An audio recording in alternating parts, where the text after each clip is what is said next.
Namaskar and good evening, everybody. I welcome all of you to this Sunday webinar of Philosophy Family. Today we have with us Professor Fakir Mohan Sahoo sir. He will be speaking to us under the title Overcoming Anxieties. We have listened to the talk of Professor Sahu earlier or under the title Overcoming Depression. It was a beautiful talk and it was followed by a beautiful interaction wherein Professor Sahu replied to the queries so beautifully that everyone was very much satisfied with the way he responded to the questions. Well, today we'll be listening to him on overcoming anxieties. Before that, let me inform all of you that today is the birthday of Fakir Mohan Sahu sir. It is his 77th or 78th birthday, and on behalf of Philosophy Family, we wish him very birthday. We extend our good wishes to him, and Thank you. we pray to the Almighty, let him give lot of energy to him so that he stays connected with the academic world in a much better and better way, so that he will be showing light to a lot many people. Wish you wish you all the best, sir, on this birthday. So with these words, I also welcome all the participants to this webinar, and on behalf of all, once again, I wish Professor Sahu a very very happy birthday. With these words, let us all move to Professor Sahu for his talk on overcoming anxieties. I also invite and welcome our admin and all those connected with this webinar to have a very nice session this evening, and I also request everybody to stay connected with queries, because the way Professor Sahu responds, very beautifully responds. That's why I request every one of you to stay connected till the end. So with these words, let us all move to Professor Sahu for his lecture. Once again, happy birthday, sir. Namaskar. Thank you immensely. Namaste. Good evening to all of you. Before I get into the topic, I would like to also thank Rao Sahib and Mr. Ranjit Ghosh, who happens to be the younger, just like my younger brother. He happens to be the younger brother of one of my closest friend, Mr. Abhijit Ghosh. I think I have also requested Mr. Abhijit Ghosh to join. I think he's also in the forum. And I would also like to thank Pramod Babu. I would like to thank all of you for extending your shraddha for the last kind of presentation. Today it is a kind of thing which is slightly have some kind of connection. So this would be the architect of my presentation. The first 10-15 minutes I would like to talk about some of the preliminaries. So those of you who have missed also, they can know certain things relating certain fundamental ideas about mental health and the kind of connectivity between depression and anxiety.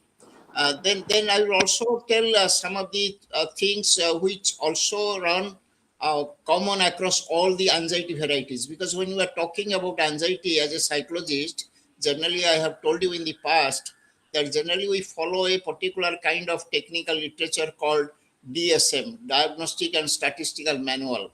The American Psychiatric Association, not Psychology Association, it was the Psychiatric Association in 52 who really took the initiative. And though the World Health Organization had a kind of classificatory system called ICD, the International Classification of Diseases, and most of the European countries were following, but when this DSM came, that became the predominant factor for all the mental health professionals. And it was given in 1952. It has gone several revisions, 60s, 70s, 80s, and the one we are following is the revised version of 2013, which is the fifth version. So if you look at that, we find that the anxiety has a kind of varieties. It has 7 major forms. The 7 major forms, starting with the generalized anxiety disorder, then specific anxiety disorder, then social anxiety, then comes the panic disorder, and the other term with which most of you are familiar, OCD, obsessive compulsive disorder, and lastly the kind of trauma or PTSD, post traumatic stress disorder. So these are the kinds of and acute stress disorders.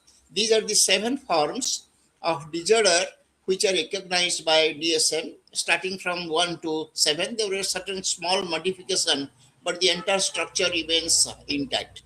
The other common thing I would like to tell you, I think I gave you a very simple kind of, because we have a network. I'm very happy that you have involved in this particular kind of network, and I'm conscious that we have a network. Though most of you are philosopher, but there are also people of different persuasion. So in the last time, I gave you a very simple rubric of mental health. I said that in the past, when we talk about mental health, basically we were meaning the absence of certain negative states like stress and depression, and the other kinds of fear. These are the negative emotions, and whenever they are absent, we are calling that okay, the person is enjoying the mental health. But in 84, the whole nomenclature changed, and in consonance with the declaration of the World Health Organization, the APA also revised, and they said, no, no, when you say mental health, it is not just the absence of the mental diseases or the problems, but it is the also the presence of certain positive conditions of life, like job satisfaction, happiness in the family, etc., etc. And I spoke that basically I also write about and talk about a new branch of psychology, but maybe some other time we'll be talking about it, that it is called the positive psychology movement, where we look into the human strengths and weaknesses. But as I said earlier, that in order to appreciate vidya, we have to know certain thing about avidya. In order to appreciate light, we have to know certain thing about the darkness. Therefore, certain negative conditions have to be known and have to be recognized. And though our focus would be shifted from the disease centric approach to the approach where we emphasize the human strengths and virtues. Okay. The other common thing I will say that the other thing I will say that there are certain things with respect to the causes, treatment. There are certain common elements across all these 7 varieties. So it would be, I think, if I tell you in the beginning, it will be better, because thereby we can get rid of some of the redundancy and repetition kind of thing. That I will do. But before I do that, I would like to tell you, I said that I gave you a very simple definition of all kinds of abnormalities. I said that I'm again repeating for, because it is a very easy sentence which all of us can memorize. I said an abnormal behavior is one where the response is too strong for the stimulus. I gave the example of depression. If you are going along the road and see a person injured, obviously as human being you should feel depressed, and you should feel also unhappy and that kind of thing. So that is a natural human response. You should be empathetic, but you shouldn't be so depressed that you will come home and give up your food and give up your lodging, and you will not take personal care of your self-care. You will have a kind of you will neglect your self-care kind of activity, and you will not comb your hair. And if you maintain this kind of very disorderly lifestyle, then obviously your response is not proportional to the kind of incident, and it will be called abnormal. So dear friends, in the very beginning, whether we talk about anxiety or depression or any other kind, you will find that basically the problem of any kind of mental problem is a problem of the kinds of this exaggeration quantity. Of course, that when you look at the categories of mental diseases, again I will tell you that there are 2 kinds. One is a kind of a quantitative. Technically, we call it neurosis, and the people are called neurotic. People, this is a problem of neurosis, and the people are neurotic. Just as we have today, we are discussing. The other day, we discussed depression. Anxiety is also a particular kind of neurotic problem, or it is a neurosis. But there are other diseases which we may discuss in future, but not today. That is not in the agenda for the today. They are very qualitative kind. We call it psychosis, which are a very severe type. Suppose a person has a external falsification of the external reality. The person thinks that everybody is planning to kill him, or the person has a sees there are no stimuli, and the person sees the stimulus. There is no any kind of stimulus, but the person hears something. So if there are delusion and hallucination, this kind of thing, then the person is said to have certain kind of psychosis. And one of the psychosis is called schizophrenia, which is the worst form of mental disease. We are not discussing that, but at the beginning we must remember that what we are discussing, anxiety, is a form of neurosis, and the person are neurotic. There are several neuroses, but anxiety is a predominant form. And again, it is a particular human basic emotion. If you look at the way psychologists have done work on the emotion, they have identified 6 basic emotion: happiness, sadness, then anxiety, fear, and then the other is the curiosity and surprise. These are the 6 basic, new emotion. Even if certain communities in the world, for example, they don't have language, but suppose the psychologist go there and shows them the picture. Oh, you see what kind of thing is being reported. Suppose your son has died. What kind of emotion is depicted? Can you just uh, handpick the particular kind of picture that depicts your emotion? Then it is found that people can identify fear, people can identify anxiety, people can find out, identify happiness, people can identify the sadness. So these are the 6 basic emotions. And and and anxiety is also a basic emotion. And probably that the other thing, as a common thing, I would like to tell you that which is common to all the kinds of thing, we should not get the impression that the negative emotions are always bad. No, just as I said few minutes ago, that it is a question of quantity. A small dose of negative emotion is also has a very adaptive function. Think of any emotion, whether it is fear, anxiety, for example. You think of, we are, most of us are teacher. If the students are not do not have anxiety, they would be completely disorderly. They may not take care of their notes, they may not attend the classes, and they may have all kinds of kinds of behavior which are indisciplined in nature. So small amount of anxiety always helps us in our preparation. Similarly, some small amount of fear also is very helpful. So you'll find that though the negative emotions are to be managed and controlled, but still then we would also remember that even sometimes I feel like saying that many of the positivity is grown in the womb of the negativity. The positivity you'll find in the many instances. If you see through the history, even human, for example, think of the particular John Nash, who was a professor of mathematics, who was a very schizophrenic, but ultimately he got also the Nobel Prize in the category of economics. So sometimes that also happens, that a small amount of emotion, even negative emotion like anxiety, fear, and the depression, that may be helpful. But what we are discussing today, that we are trying to learn the dynamics of these particular mental problems, and we must also know how to combat them, the overcoming them. The pragmatic aspect is much more important for that. And the one I would like to tell is that when you learn about the causes, that may sound a bit academic, but if you know the etiology or the cause of any form of anxiety, as I said that there are 7 forms of anxiety, starting from general anxiety disorder, and the last one is post-traumatic stress disorder. You'll find that the causes, that there is also some element of commonality running across all the anxiety forms. So first I will talk about little bit about a basic principle which is common to all the forms of anxiety, and that will explain why of the anxiety. That if you learn, it is a little bit technical, but maybe you are familiar with the word, but you are not familiar with the particular psychological dynamics behind it. You will find in all forms of anxiety, in all 7 forms of anxiety, the particular psychological construct or concept that plays the role is a kind of, it is called classical conditioning. Now, what is that? You are all hearing about Russia and Ukraine these days. Now, let me tell you that the concept of classical conditioning was a contribution of a Russian physiologist. He was not a psychologist, he was a physiologist by the name Pavlov. and he got Nobel Prize also in 1914 for his work on gastric secretion in dogs. Just I'm telling you in a very story-like manner so that you can. But before you do that, let me tell you a story why anxiety is very important. I remember a very interesting story from the great epic Mahabharata.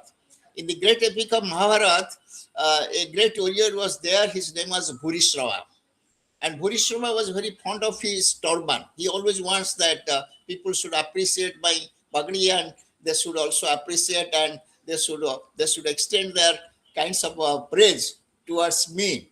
So when the Mahabharata battle started, he was requested to join the Kaurav party, but he thought that no, I will go to the war battle only after I fix my pagdi, turban. So he started fixing his turban, and every time, because he's a particular person who is always very afraid of the future, to know is it the case that people would appreciate or don't appreciate.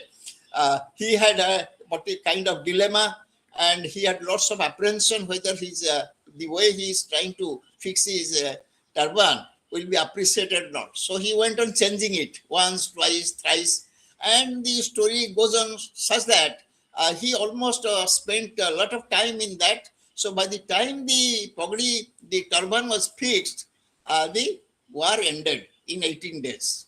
So when the turban was fixed and he came, he found that the war is over. That is the plight of a person who has this kind of chronic anxiety, because he was always apprehensive that how the people would appreciate, they will appreciate or not in this particular kind of fixing kind of negative emotion. The completely he lost the opportunity of joining the war. So all I'm trying to suggest, the anxiety is such a kind of negative emotion. It is about the apprehension about the particular kind of future kind of thing.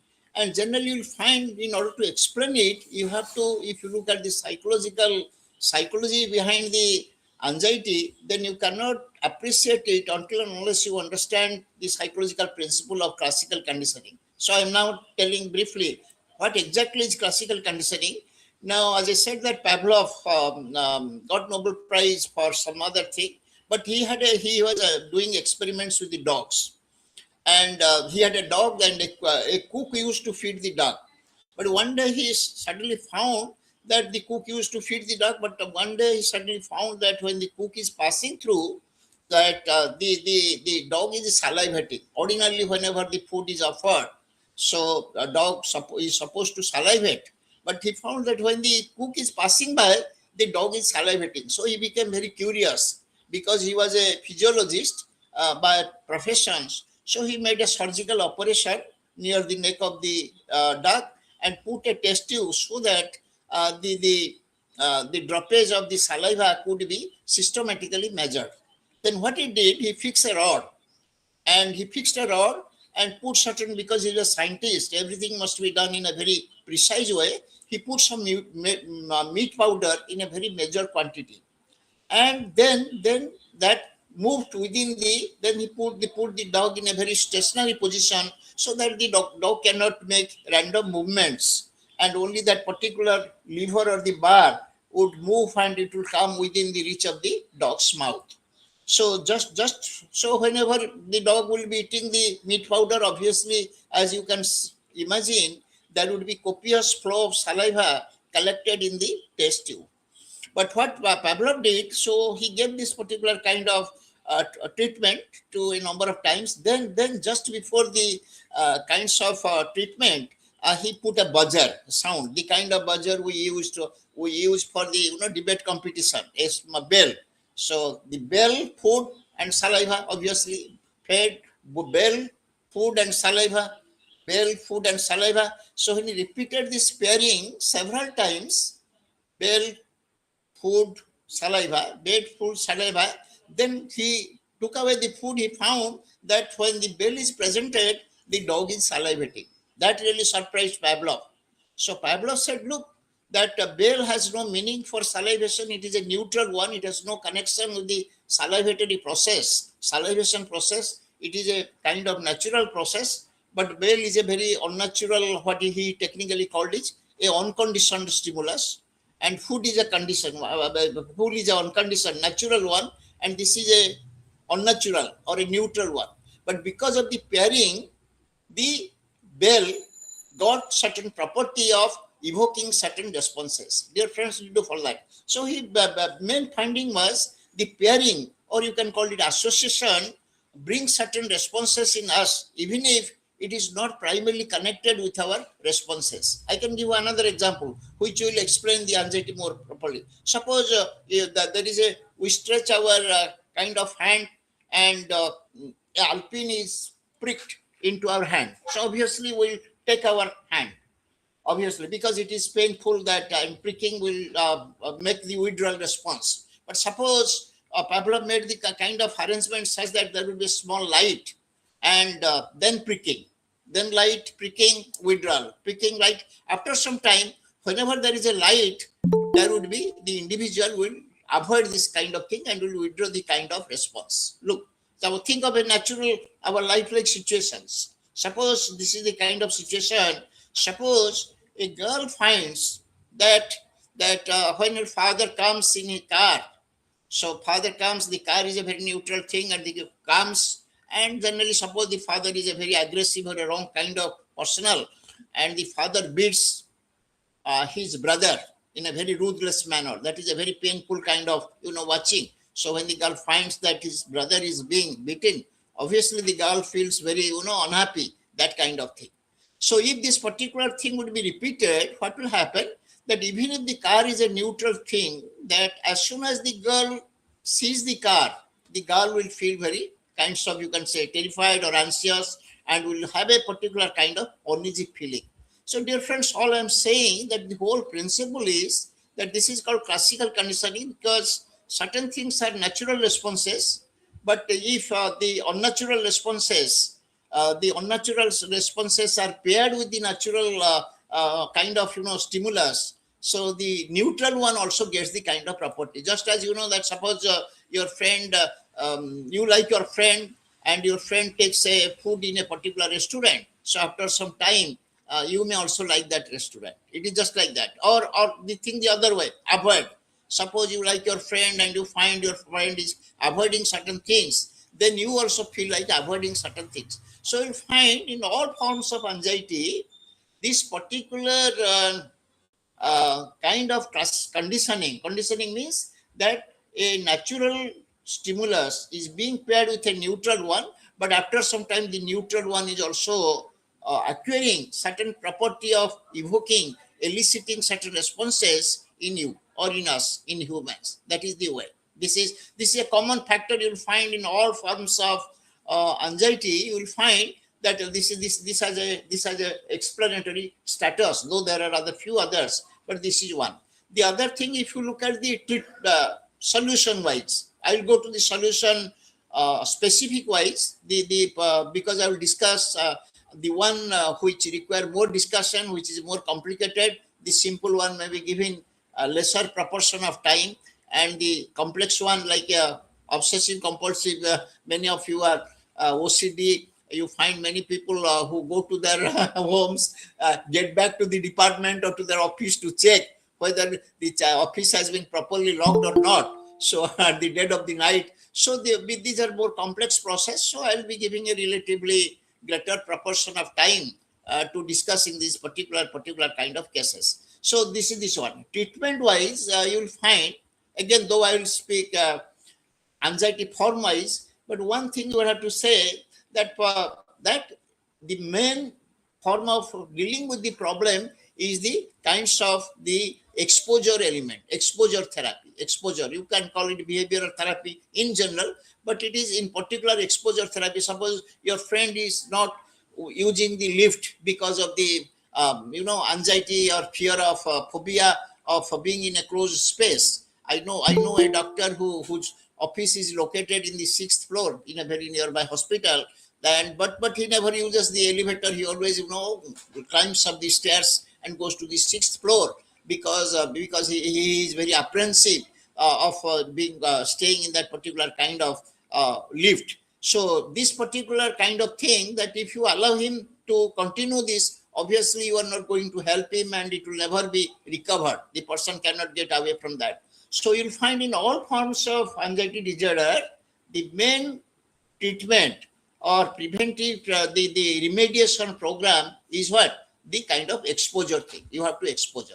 If your friend is not using the elevator, so you have to see that, no, I am going with you, you come and you grow, and the therapist or you as a well-wisher, as a counselor can do that. So I will come to that gradually, but you'll find in all forms of the therapeutic intervention, you have to have a kind of, similarly, suppose OCD, those people who are who are very cleanly kind of thing. So if you allow a person not to touch the books, not to touch everything, so that because of the fear of contamination, because that sometimes they don't touch things, and they have a fear of getting infected. Think of the corona days, we had the social kind of distance that was different. But ordinarily in sort of day-to-day life also, you find people who have a very severe form of OCD. They either spend hours in washing their hands, and all of you are very familiar with the classic example of Lady Macbeth. That Lady Macbeth was washing her hands because she had always the obsessive thought that because she murdered Prince Duncan, so she was like, look, her hands are stained with the sin. So she was doing that. I will discuss one by one, but all of you would say that this is a common element, that if we want to provide a rectification or remediation of any of the anxiety order, then obviously we should not allow the client to go in his own usual way, her own usual way. We have to deal and we have to give exposure kind of thing. Third thing, if you look at the other thing, if you look at the bodily system, you will find, I think I have told you the elementary thing in our body, that our brain controls many of the elements, and just as we have hormones in our blood, that similarly bloodstream, similarly we have certain chemicals called neurotransmitter in the brain. You'll find all anxiety forms, the particular brain portion which plays the vital role is the portion that is just near your neck, where your spinal cord is ending and the brain is starting. It is called limbic system. That the word is came that when brain science was developing, limbic means it is a border, because the Greek people says limbus means the ring. So there are certain ring-like structure. Similarly, the limbic system is just near your, it is not the brain, it is the connecting point between the spinal cord and the brain. And that limbic system is the emotional brain. You can say that, very simple language, emotional brain. And you'll find in all anxiety forms, limbic system in general is involved in all anxiety forms. And within that, there is a small structure.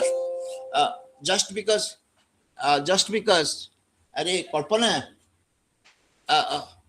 hello, hey, Kalpana, so just because, do you hear me or there is some problem? No problem. Okay. So just because that. अरे भैया এটা লো Uh, হয়ে গেছে so just because, okay, so I'm sorry. It has a, there is a, within that, so I think limbic system, you can, it is a just connecting, it is, you can say brain, it is subcortical structure, and brain has always evolved from the lower end to the upper end.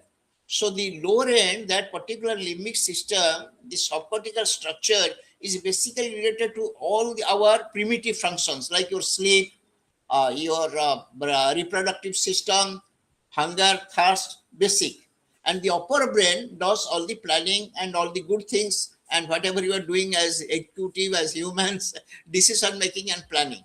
So there is, again, within that, there is a small structure called amygdala. It is called amygdala. Many of the words, dear friends, many of the words in brain science have come from Greek language, and amygdala, because it looks like a almond. So it is called amygdala.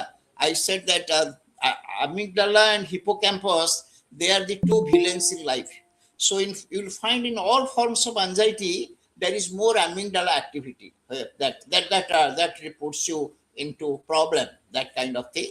And the neurotransmitter also is very common across all the anxiety forms. It is called serotonin. Why serotonin? Because serotonin really controls your Your serotonin actually is a brain chemical neurotransmitter which controls our control functions. Means even whenever you are getting early and in the morning and feeling little bit depressed or down, what do? You take a cup of coffee or take a cup of tea. So that coffee also gives a upward boost to your kinds of energy level. You become more energetic. So serotonin is a chemical, brain chemical, where which hypo is bad and hyper is bad. If it becomes hypo, you become more depressive. It is hyper, you become more anxious or aggressive, or you eat too much, your control is lost. So you'll find in all anxiety forms, you'll find that you'll find that the serotonin is involved in all kinds of. Therefore, whatever medicine the doctors, whatever anti-anxiety give you or antidepressant give you, they try to control this the functioning or activities of the serotonin. So these are the common, I think, elements which I think are very useful. Now we'll get into the formats so that your understanding of the each of the form, anxiety form, would be relatively clearer. I will start with the what we call general anxiety.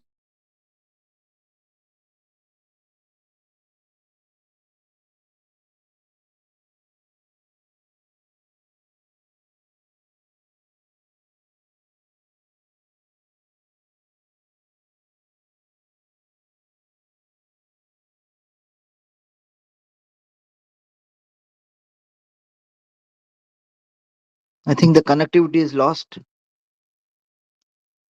Pramod sir. Okay, let us wait for some time.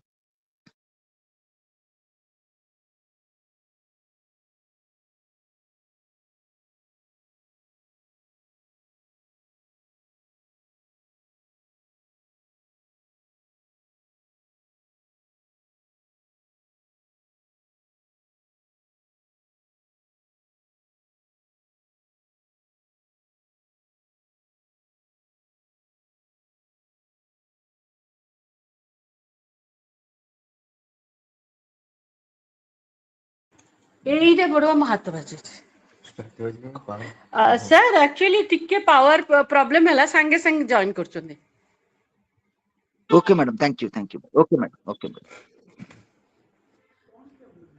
Actually ଏଇଟା ନା ମୋ ହାତ ବାଜି ଯାଇଛି ଏଇ ଲାଲଟା ଜଳୁ ନଥିଲା ହଁ ହଁ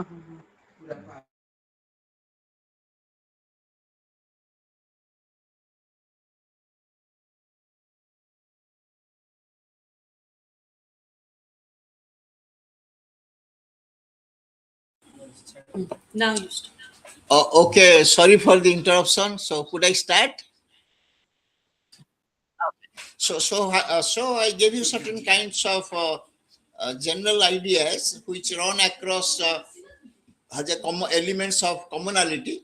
The other commonality I would like to suggest before I get into the uh, generalized anxiety disorder is that you'll find many of these disorders, they have certain kind of overlapping. For example, generally when the other day we were discussing depression, and if a person has a depression and a person goes to a psychiatrist or that generally you will find that the doctor or the therapist will give medicine for both the anxiety and the depression, because there is a amount of overlapping between the two. So you'll find some of the diseases, there is a great some amount of overlapping between anxiety and depression. Okay, so coming first is the general anxiety disorder. It is called general anxiety disorder because it is more diffuse, that we have apprehension about the future.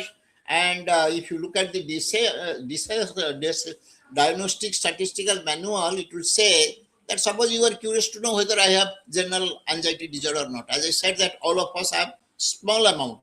But when a person is diagnosed as a particular kind of having neurotic problem, generally the DSM will say that out of these 6 symptoms, if there are 3 or more, then the person will be having that. What are the symptoms?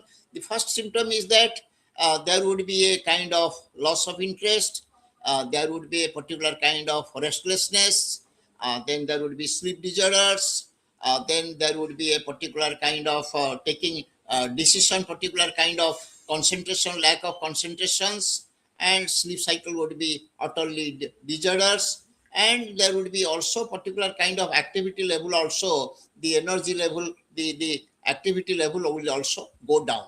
So generally the diagnostic, the therapist will say that if you have these three system, more than three, then you ought to have. And generally in the general population, we find that in every society almost 3 to 5% people have this particular kind of general disorders, GAD, or generalized anxiety disorder. That may stay 1 year, and sometimes it may also go of its own. You don't have to do anything. That gradually also it may also go. Only very 12% of the people, 12 or 13% of the people, they may have a particular for a prolonged period of time, but most of the people have a particular kind of for a short term period. And if you look at the gender ratio, generally all over the world, again it is a common, almost all the the anxiety disorder, you will find the proportion is almost 1:2. Almost, I am saying, but when you come to specific, I would say, but generally you find for every one male there are two female who are anxiety ridden kind of thing. And but now let us look at the particular kind of the causal factor. That when you look at the causal factor, as I said, that one of the common thing that people have looked into, or the psychologists and the scientists have looked into, the role of the genetic factor. And when you come to genetic factor, how do they know that? All of you know that they compare basically they take the twin studies. And there are two kinds of twins, all of must be knowing that sometimes the twins are born out of one zygote, monozygotic twins, and sometimes they are born out of two zygote, dizygotic twins. So obviously they compare what is the probability in the monozygotic and what is the probability in the dizygotic, and from that they compute the probability of the disorder in the population. Generally you will find that in anxiety disorder, generally around 15% actually the genetic contribution is there, but it is not that big. And many that even it has a particular kind of cultural connotation also, that if you look at the, because I am also a cross-cultural psychologist, I have looked into the literature, that what is, you'll find that across culture, the anxiety also there is a great deal of variation. That in 2004, I guess, the World Health Organization measured a world project to measure the anxiety level across different societies, and Ukraine having the lowest kind of thing, and the other have very low kind of thing, where mostly the eastern countries like China and that kind of thing, and the higher side, on the higher side, that the Americans and other kind of thing, and India would be somewhere in between that particular kind of anxiety thing. And that the cause, so roughly you can say that though the genetic role is almost a modest in across all the anxiety disorder, only in obsessive compulsive neurosis, which we will discuss towards the latter part of my presentation, the genetic contribution seems to be a big higher, that compared to the other kind of thing, especially there is a late onset, that then it begins in the adolescent, not in the early childhood. And generally we find that when there is a late onset of the anxiety disorder, the genetic contribution is relatively bigger. So coming to the cause, already I have said that generalized anxiety disorders, the psychological explanation is basically the particular kind of conditioning, that because of the wrong association, certain natural stimulus get a particular kind of connected with the neutral one. So the neutral one becomes a particular disturbing factor for you, even if you know that okay, this is not to be disturbed. And in anxiety, the person knows that this is the cause, but the person cannot control it. Therefore, the psychologically, the other way of looking at the the anxiety disorder is a perception of what? The perception of a sense of uncontrollability. Suppose I'll give you a questionnaire. Suppose just you think. Suppose I will give you a questionnaire. You are going in the road. You find you tell me without any reflection what comes to your mind. So in the road you are going, or in the darkness you are going, you find a dust. So if there are two options, you find a snake or a dog. So if you say snake, so obviously it seems you are more anxious reading. If you say dog, you are less anxious kind of thing. So our tolerance for ambiguity, our tolerance for unpredictability, because in our in modern times, why you are becoming more anxious. If you look at that, my submission would be that in the modern times, what we are being that though we are gaining control in certain aspects, but because of the complexity of life, because of the other kinds of the complex relationship with human beings, the element of uncertainty, the element of controllability, that is actually going down. So these are some of the psychological parameters apart from the conditioning, that the other cognitive element are also playing the role. This is all about the kind of thing. And again, as I said, that if you want to have a remediation, the remediation would be a kind of kinds of you have to give certain kind of exposure, and this is the guided exposure. Suppose just as your children are not doing that, they have anxiety for doing mathematics. So what are you trying to, how are you trying to cope with that? So if your children are afraid of doing and they're experiencing anxiety while doing mathematics, you are providing guidance, you are standing beside them, or you are doing them instead of the individual one, you are giving them the group project so that they can deal with the particular kind of situation in a more way. So this is all about general anxiety. Coming to the what is called the special anxiety. Special, it is not anxiety, it is called special, it is anxiety form. It is phobia. Phobia means the irrational fear. Here the fear is more, the person knows that the person is afraid, but he or she cannot control it, and doesn't also know that why the person is afraid.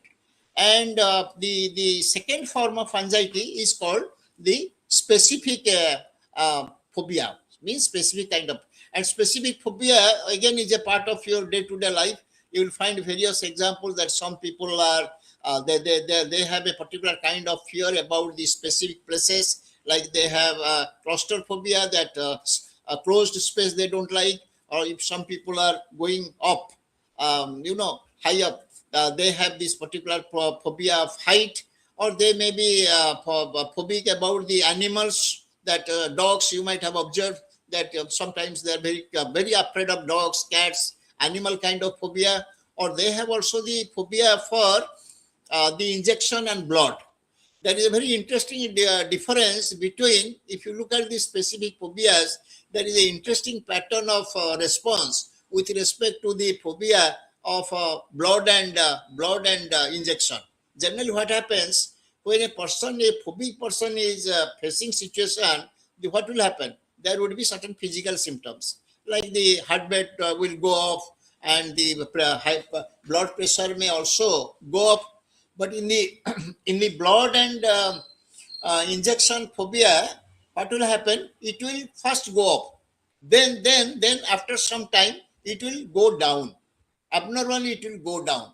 Unlike the other forms of the specific phobia, in this particular kind of thing, that the pressure will go down, and this particular kind of that is a particular uniqueness with respect to this particular kind of form. And here again, if you ask me that what is the particular, suppose a boy is very scared of the dog or the cat or cockroach or the any different kinds of forms like high places or closed places. Here obviously the solution is the exposure therapy. You have to exposure. If the person is very scared, you go with him, or the therapist may also work with him to the elevator.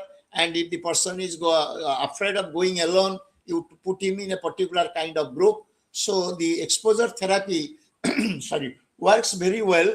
Then along with that, you can explain that there is nothing to worry. That is called cognitive therapy. But generally we find the behavior therapy in general and exposure therapy in particular works very well to rectify this particular kind of specific kind of thing. Then the third form is called the social phobia. That social phobia means the fear or anxiety of speaking in the public, or what we normal line, exaggerated shyness, that kind of thing. And sometimes this comes in two different forms. The social phobia comes in two different forms. Sometimes it comes with agoraphobia, that if the person goes to the market, go to the shopping center, or go to the public toilet, that particular kind of he may have this particular kind of thing, or he may also, it also may happens that he may also feel the person may also feel very uneasy in other places. Now, when this particular kind of thing happens, that social phobia, you have to, because public speaking is a part-time, anyone who is making a career or one who is planning to make advance in the career must get rid of this particular kind of thing. So obviously here also you will have to use certain forms of exposure therapy, that instead of exposure therapy you have to do that, if the person is not capable of speaking in a very big group, put him in a small group, or give him certain kind of thing where he can read aloud or speak to himself before a mirror. So gradually you will have to have, this is called a kind of approximation. From small changes, you have to introduce the big spaces, but it is not very difficult. It has been tried by psychologists and it works very well with the exposure kind of thing. Then the fourth thing is called, which is a little bit difficult, it is called the panic disorder. Okay, panic disorder is a little bit complex, because panic disorder, if you look at the DSM, that it has a panic attack, that sometimes all on a sudden, that out of the blue, the person's body trembles, and there are 13 symptoms that listed, which are mostly physiological, like severe palpitation, then sweating, then stiffness in the muscle, and the person feels as if nothing is, the person cannot perceive what is going around, the particular kind of thing. So this panic attack has been explained also in the kind of conditioning. The only difference is that, please listen very carefully, panic attack, what happens, that generally the other forms of anxiety, the person is becoming more sensitive to certain neutral physical stimulus outside.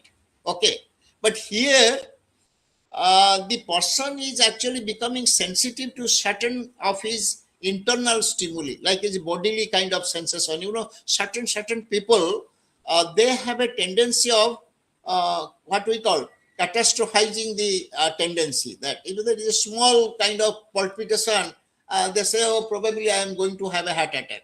Clear? Or they have a such small kind of sweating, they would catastrophize, and they would say that, okay, probably this is going to have such certain very probably I am going to die. So generally it is found that the people who are having this particular kind of panic attack are those who have this particular kind of cognitive bias, and they have this particular kind of, they always very small minor events, they try to make it a very kind of catastrophic kind of events. So they try to exaggerate that particular kind of thing. And here again also you will find that the brain mechanism, they try to heal it with antidepressant and anti-anxiety, and basically they try to they try to subdue, they try to control the serotonin activity and the amygdala activity, because amygdala actually makes a villain. Please remember, I am telling you again, that you may ask me, when I will again conclude, I will again say, but here, this, because this is the point, I am repeating that dear friends, sometimes many of the negative things you may not control directly. Okay, suppose I said that near your neck, the amygdala and the hippocampus, which is a reservoir of negative memory, that plays the villain role. You cannot control the villain directly. So my advice would be, take control of the hero and heroine. The villain should be automatically controlled. The crux of my advice is this, that the upper brain, which does the planning and decision making, if you take care of that, and if you have a good planning, if you are very goal oriented, and you are very concentrated, and you are very focused, that would be controlled. You don't have to do anything, because if you do want to do something, then you may find that to every action there is an equal and opposite reaction. When you are trying to control, maybe that it is called a kind of, paradoxical thinking. Suppose, just as sometimes if you are trying to sleep, let us say that you are not getting right kind of sleep, all you can do is to arrange your bed, right kind of food, right kind of, don't do have exercise just before going to bed, or don't have a screen hour while going to the bed. You can take care of that. But if you try to sleep, probably you will not be successful. Rather, there is a kind of, generally some of these therapists also tell you that paradoxical thinking, that if you are not getting sleep, say, no, no, I will not sleep. I will keep myself awake. I will keep myself awake. Maybe that when you try to promise or try to become determined that you will not sleep, the sleep will overpower you. Therefore, all I am saying, that when it comes to the control function in the case of anxiety, don't bother about the villains. You take care of the heroes and heroines, which is in your, this frontal cortex, just the brain behind your forehead. That is the really most important thing. That the kind of thing that those people who do meditation, that kind of thing, if you control that, obviously the negativity, this is a good prescription for managing the negativity. Then I will take some little bit more time about the OCD, because obsessive compulsive kind of thing, OCD, obsessive compulsive disorder, that is more common, and that is a more disturbing kind of, of all anxiety disorders. You may find, especially the ladies, and the proportion wise, it is 1.4 times. That for 10 males, there are 14 females which are afflicted by this particular kind of thing. They spend a lot of time in washing and in using a bathroom, and that the various forms, or you might come across friends or philosophers alike, that who go to the bed and again get back. I know several of some of my colleagues who live and get in the night, they come and say whether the department has been properly locked or not. So checking this particular kind of checking activity, cleaning kind of activity, these are very kind of thing. Okay, here it is called obsessive compulsive neurosis. Okay, firstly, obsession is a thought which is a very persistent, that is a very undesirable, and that is a very unwanted thoughts, but it is having recurring in such a way that you don't try to resist. And if you try to resist, then obviously you are not successful. So you do some kind of activity, so that that activity is called the compulsive, because it is compulsive. You cannot stop it. That you have to get it done.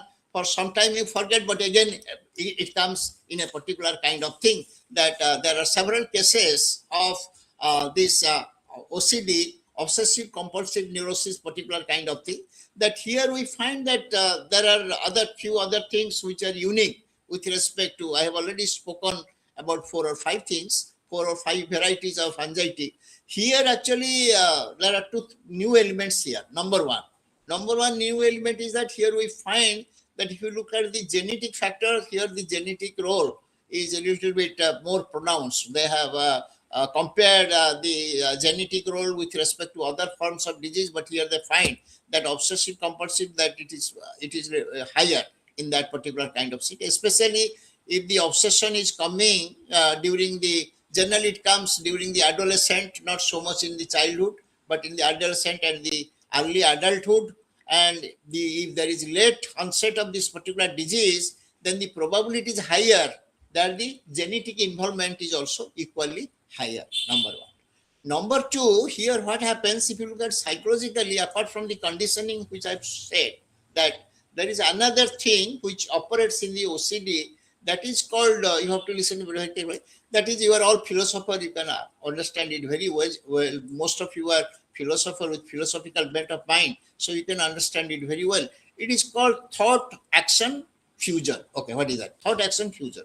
So that they feel when they think, they feel as if they are doing. Suppose they are trying to particular time, they are, suppose they feel like pushing down suppose a daughter is, a thought is coming, that she's thinking that as if she's pulling down her mother down the staircase. So this thought is coming.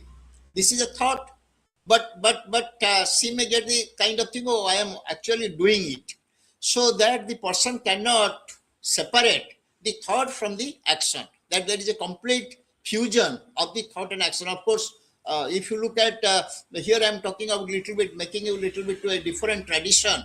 If you look at the Buddhist people's advice for us for management of stress and other kinds of mental problems, what do they say? They have several advice to us, but I think one of the beautiful idea which the Buddhist, whether it is Vipassana or other forms of Buddhist philosophy. They said that, okay, thought is just like a what? It is just like a cloud. Okay, it is coming and going. So as long as you go, no, it is a bad thought. Maybe I am thinking to the mother. Sometimes she feels that the mother is killing her son. That suppose this thought is persistently and recurrently coming to her. So that the Buddhist people said, okay, just treat it as a thought. It has nothing to do with the action. You just pass it off with a sakhi bhava as a witness. You allow it to go as long as you pass it that you pass along that particular kind of thought, you will not feel disturbed. But once you thought that, just as we know that any sin also, any thinking is also a sin. If you take it so seriously, obviously you will have a sense of guilt and you will have a lot of anxiety. And generally it is found that the people who have OCD, that they have this particular cognitive bias is very strong. That when whatever thought is coming, they feel that they're committing the sin, or they have this thought they are doing the particular kind of activity. So the guilt is higher, the particular kind of thing is higher. So obviously they get more tormented because of this. So they try to, just as a, for example, that kind of thing, for example, contamination, that the germs are entering into my body through the doorknob, through the bed, through the books, anything that for that matter. You can extend your imagination. I am not going to that you can all kind of thing. So how to deal with that? Here the as I said that I have promised to Pramod that I will take an hour and 15 minutes. I will try to conclude my presentation within 15-20 minutes so that we can have interaction. So here what is being done, what the therapists have suggested. Again, they have suggested, if you look at the drugs, they have mostly drugs which are antidepressant, mostly that particular kind of thing which control the serotonin level, so that you have a control mechanism, your brain becomes more and more and your activity becomes more and more controllable. But the best thing that has been suggested by the psychologist therapy, it is called cognitive behavioral therapy, or you can call it graded kind of, the kinds of exposure prevention kind of thing, that you expose and prevent. Prevent means suppose the person is feel like cleaning the hand, so you don't allow him to clean that, or even if he's cleaning that, how can you do that? That is the trick of the matter. Suppose a person or a lady has a particular kind of obsessive compulsive disease, and she is also always a very, spending hours and hours together for cleaning. So what the psychologists generally do, that before they embark upon the treatment program, they take the client and give him a kind of thing. Oh, these are the things which are your disturbed element for you. These are the disturbing element for you. Suppose, so they give that hierarchy list. Suppose you will say what, the bottom of a shoe, then the doorknob, then a decomposed cat on the street. So let us say, so there are several things, you give a list, and the lady will make a scaling kind of thing. So no, this is very helpful. 100, 90 out of 100. This is also this is mod in the shoe.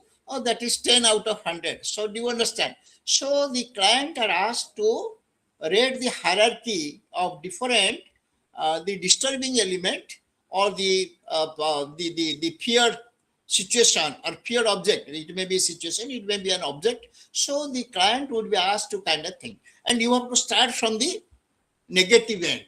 Clear? So if he says, no, I don't, it doesn't matter if somebody leaves a dirty notebook on the table, I can touch it. So that you are first acquainted with that. Then you gradually, that a day may come that if you are thinking of a typical clinician, you will buy a typical clinician will at the latter stage will take that particular lady or man in his car and will take to the highway where a cat has been killed by the speeding car, and will give him a stick to lift the decomposed body of that particular kind of cat. So but that will come in one day. That several sessions have to be done, and gradually you will have to go that starting from the doorknob. The lady will first toss the doorknob, maybe one session, then gradually that kind of thing.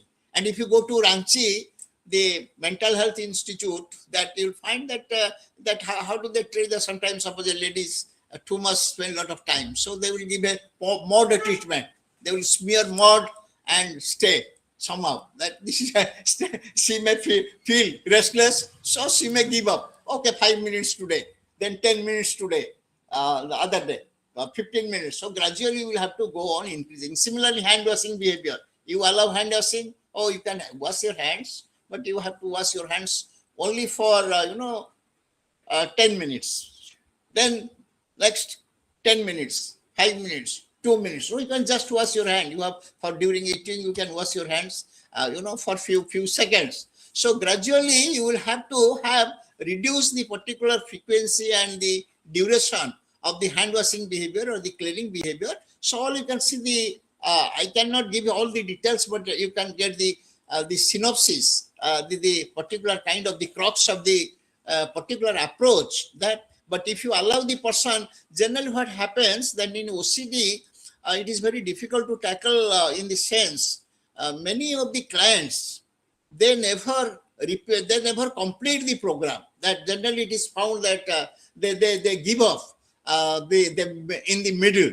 So that obviously the therapist, whether you are I'm a counselor or there is a hardcore therapist, clinical psychologist from the Ranchi, he is not able to complete the entire session. Maybe say entire session looks 40 sessions. So in 20, the person, no, it is very torturous for me, I will not cooperate. Generally these people are very difficult to have and they for extending cooperation. So generally we found that the outcome for this particular OCD particularly has run into a particular development. Only that kind of, they gave certain kinds of drugs that which are, and that and the chemical kind of the neurotransmitter which is common in also in all forms of anxiety is called GABA kind of thing. It is a kind of new hormone. It is a kind of neurotransmitter.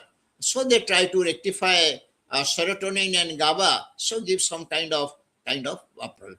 And then the last one is where I will speak the almost very 5 minutes, not more. That is post-traumatic stress disorder. Post-traumatic stress disorder, it is so part of our life that all of us in Orissa, we have experienced, super cyclone. And now almost in every small city of in Orissa also, we have post-traumatic post-traumatic kinds of clinics, or you can say the wards. So what is that? I will tell only the silent thing which you may not be very familiar, only those things. But first of all, that what is post-traumatic, that it is also anxiety disorder, number one. And one is acute stress. Stress you are discussing in many other places, and Kalpana I think has also spoken to you, so I will not talk out. It is a special form of stress that when you see a very dreadful events, a very distressing event, either we experience it or we become watchful. The person who was victim of the super cyclone may be having this kind of trauma, or the children who found that their parents are being washed away, or they were killed by a falling tree, big tree, and they develop this particular kind of thing. And what are the symptoms? Symptoms are very, also here also you'll find that symptoms are that the recurrence of the memory will come, and the person will not touch or will not go to any kind of thing that helps him to remember the traumatic event. So there is a complete resistance to the similar memory. And hypervigilance. Hypervigilance means suppose a leaf is falling down, the person will feel as if it is a kind of a stone is falling down, or a hill is falling down, or there is a startling response, this kind of thing. The key thing is that generally when you have post-traumatic, we'll find that 2 or 3 things I would like to impress upon you and will give you idea. That first thing is that there may be very acute form which continues for 3 months, and then gradually the person during the 3 months the person develops the most important symptom is the dream, the disturbance in sleep, and numbness. Numbness means the person will not feel anything.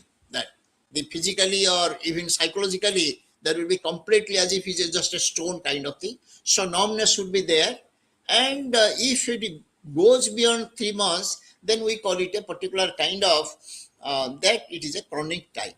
This is that and that. So the very depressed memories, the sleep, and the particular kind of hypervigilance, these are the main symptoms. But one thing you must know, which you may not be knowing, that during Corona days, I have been asked also by several organizations. I wrote several also during that time. I wrote also a few papers here and there, including not in a very kinds of very academic journals, but others semi-academic journals. One thing I try to emphasize. One thing probably under a post-traumatic stress disorder, you will find there is a golden ratio. Golden ratio means that it is a kind of depression also. Trauma means it's a high level of depression. We have all discussed high level of.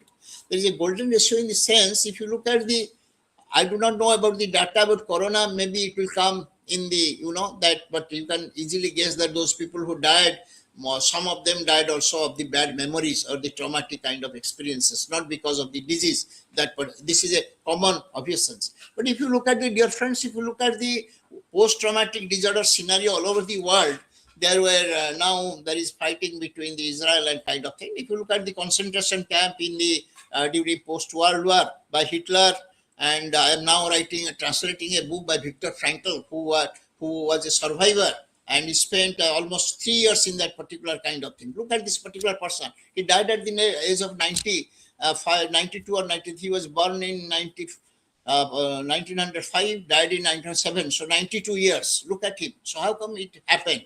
So if you look at that, you will find a very interesting things. There is a golden ratio, dear friends. Golden ratio means that generally we find that when there is a trauma, that 2/3 of the people are adversely affected, that they will have this kind of the life of this way or that way. And we need treatment, we need all kinds of medical, psychological care, etc., etc.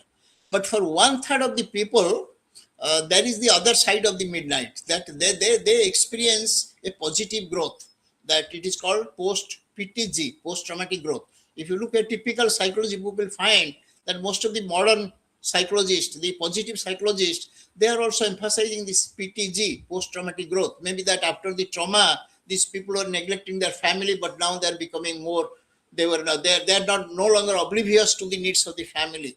They had addiction problem, they were alcoholics, but now they have become a decent kind of individuals.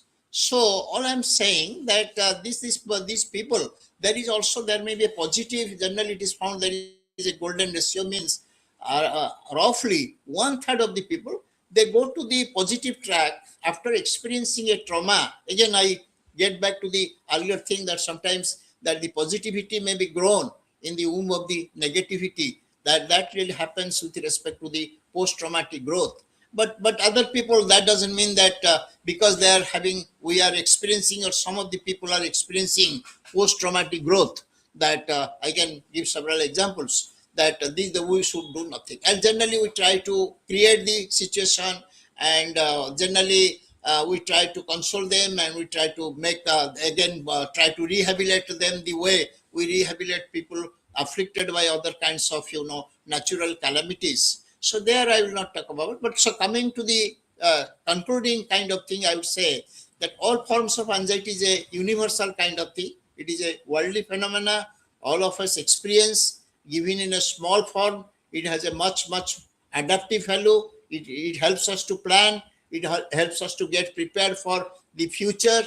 But only when it becomes too much, then our life is paralyzed, and we lose our occupation, our professional career, our social life, our family life are completely disrupted because of this particular kind of the exaggerated. And so it is up to us that we must try to see that. And I say that, well, culture wise also, that if you look at the source of the anxiety also, there is a cultural variation in certain kinds of things. That if you look at the for example, that in certain kinds of Nigerian tribes, that many of the African countries, they have anxieties because of their bodily complaints. They have a particular disease, for example, the called Koro, that they have a feeling that probably that the penis is sinking and getting into their particular body. So there are various kinds of things. Similarly, in India, suppose this Guninga Reddy, the people,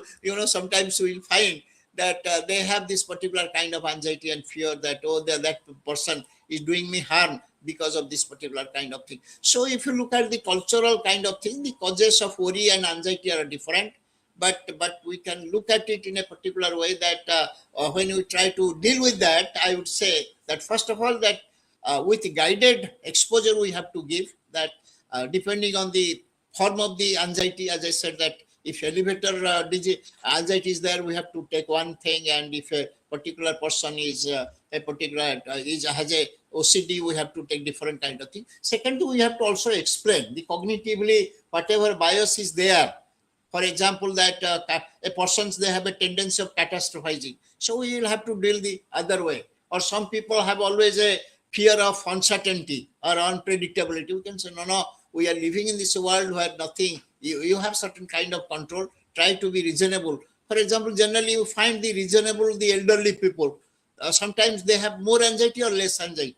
That if they have that when they get into the elderly stage, they develop a socio-emotional selectivity. Suppose I am a professor, I was a professor, I know, no, these are the other things which I cannot do. I can only do teaching, I can do research, I can consult people, that kind. So these are the particular kind of, so I try to, instead of spreading my butter too thinly on the bread, I take a very small area and try to do things. So if you do that particular kind of thing, that obviously this is a cognitive kind of bias I'm developing. No, I will be only careful. Previously I was doing a lot of things, but now that I am grown up, I can only do certain kind of things. So cognitive therapy will do that. Only in the worst cases medicine can be used, but all, as you know, that all medicines have their dependability factor. So also in the anxiety kind of thing, that sometimes if you take that the dependability, if you don't use it, obviously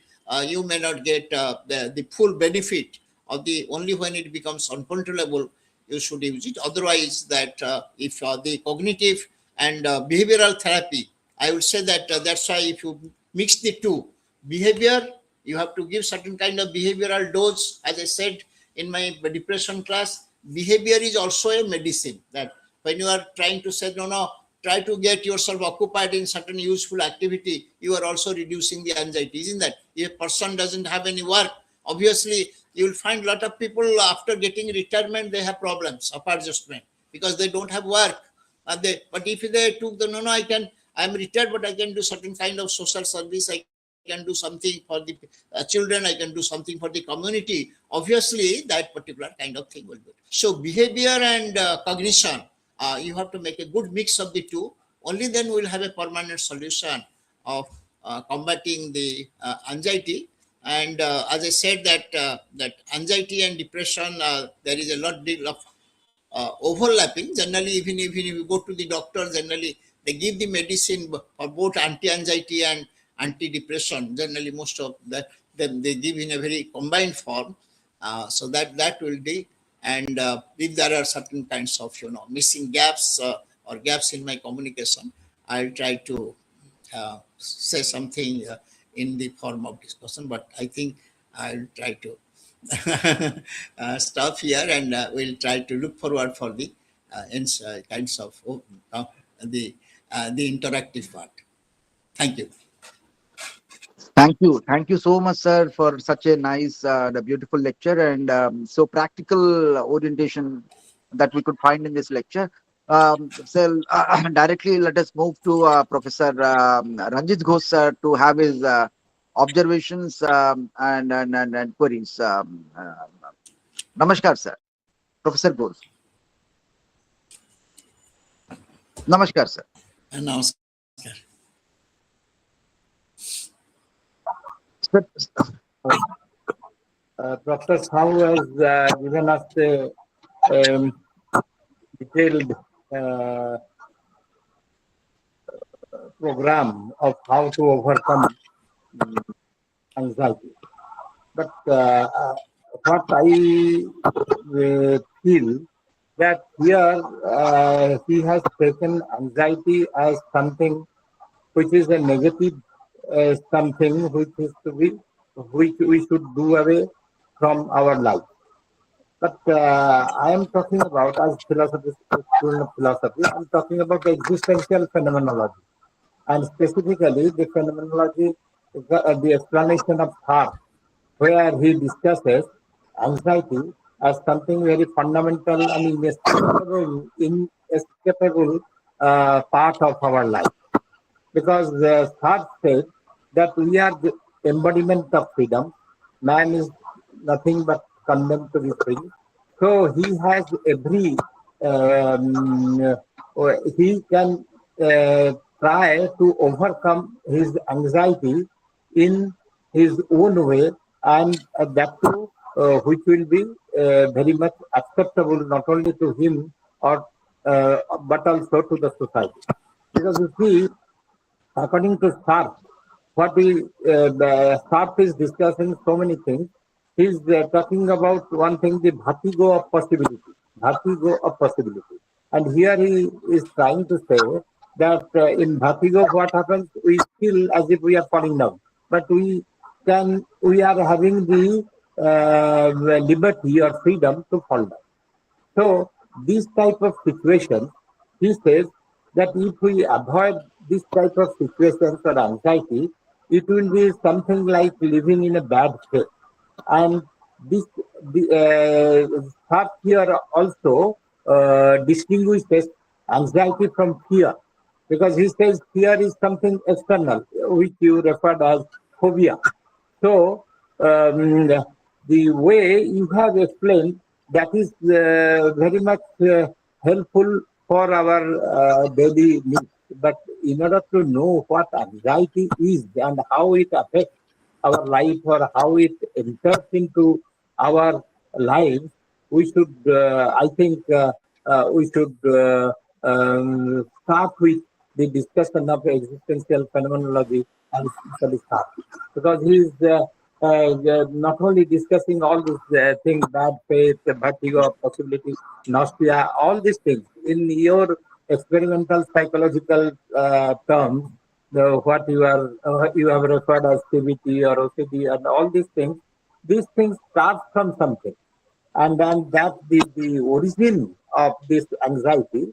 I think Stark has explained it in a proper manner, and afterwards the experimental psychologists have taken their your cognitive behavioral techniques are coming out of it. So how would you respond to this? Thank you. I'll tell two interesting things in response to what Ranjit was speaking about. First of all, we spoke about the existential. One of the stalwart existentialists I admire is Viktor Frankl.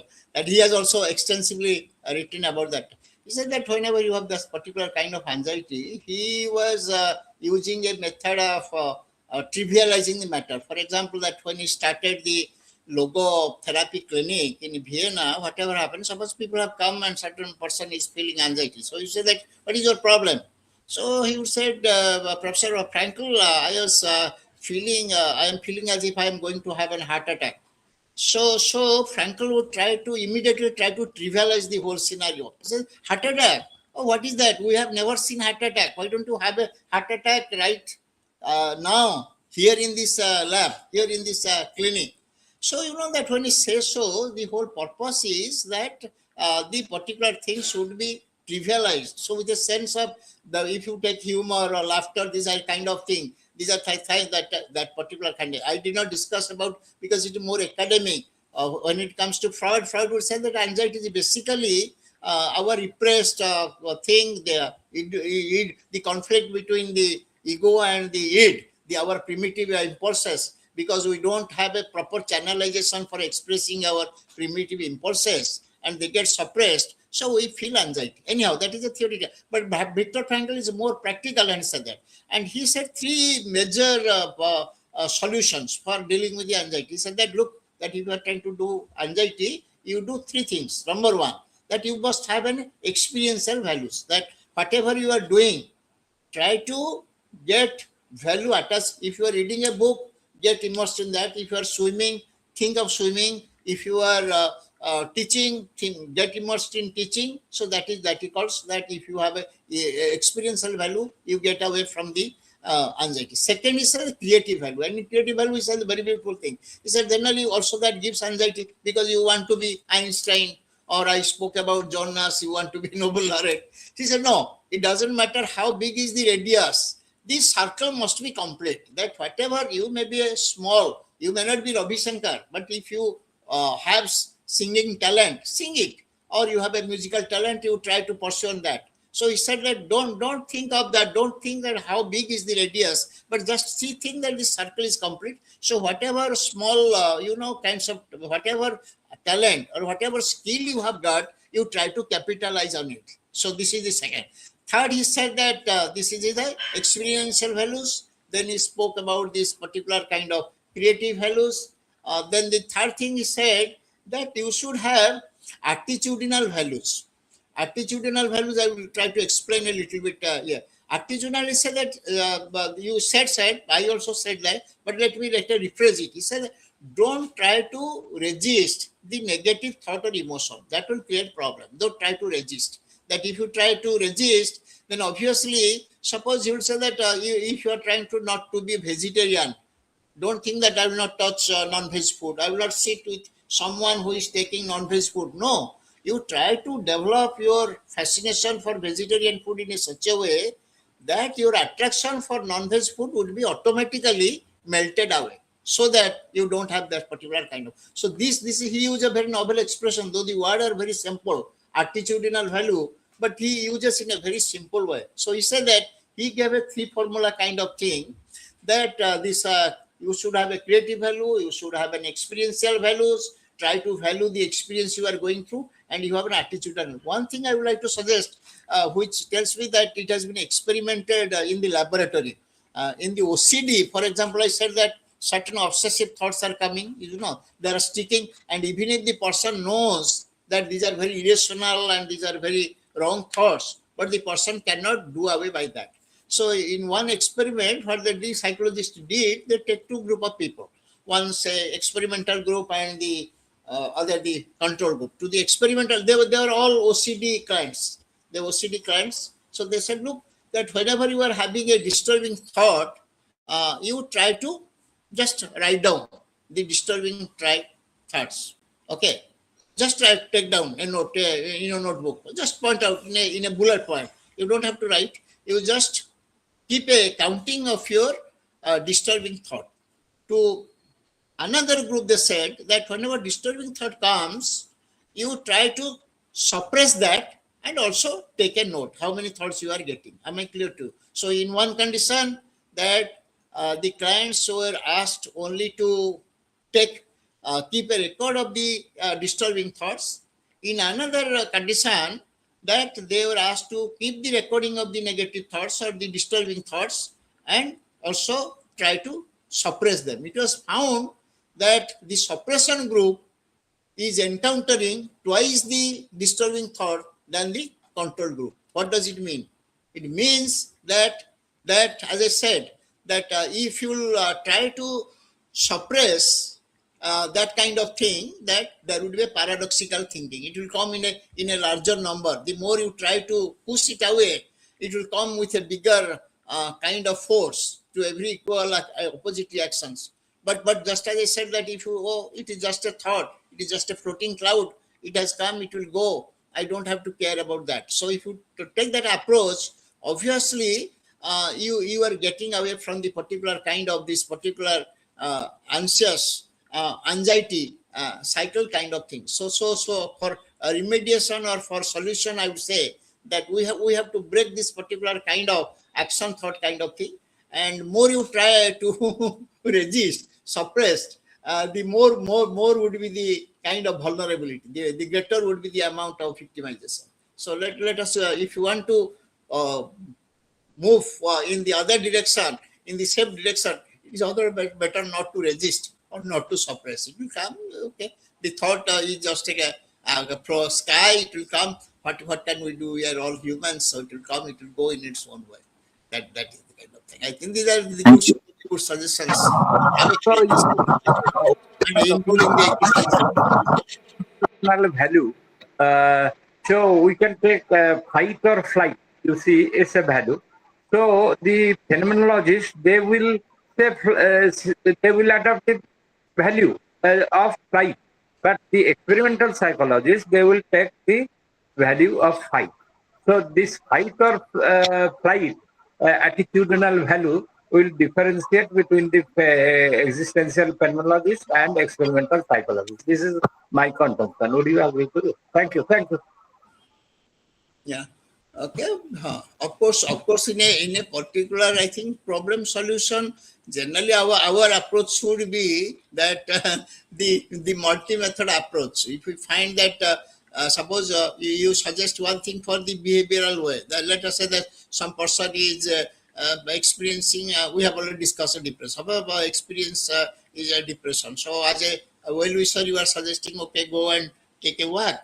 So that will give some relief. But don't you feel that along with that, if we say, no, depression is a very small thing, if all of us get it.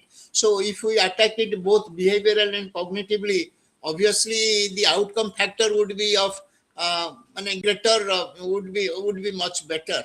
So the existential method and the experimental method that in a combined application would give us a better dividends than using one method in a singular way. That would be that particular, that behavior will work definitely. But again, obviously, that's in certain cases the behavior has a little bit greater weightage compared to the cognition, and sometimes cognition is having a greater weightage.